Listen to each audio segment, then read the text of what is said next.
Guys, good evening. And it's already 6 p.m. And guys, nakita ko na naman sa Facebook itong Domino Pizza. May pabudol challenge eh. Kala mo naman madadala ako sa mga budol challenge nila eh.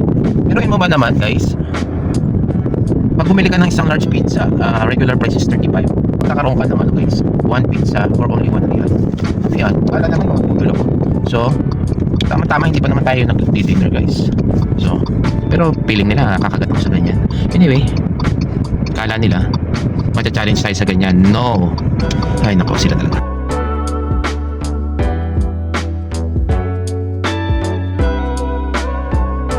Yun na nga guys, dahil may pa-promo sila ngayon na 35 pizza and 1 large pizza for only 1 real. Nandito na tayo sa Domino. Tingnan nyo naman guys, pangalan ko yung nandun sa kauna-una sa monitor. So, let's pick up guys, let's go! Guys, it's available no? So, full challenge.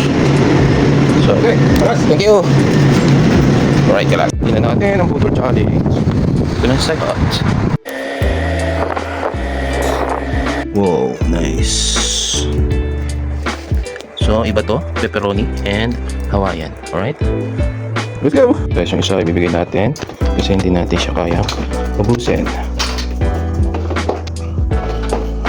Pre! Ito nga guys, hinati natin dahil para matikman natin pepperoni. So, guys, let's eat. Nang smak. Gusto niya, tara. Regular lang siya guys, hindi natin pinagdagan yung cheese. So, that's it. Yummy!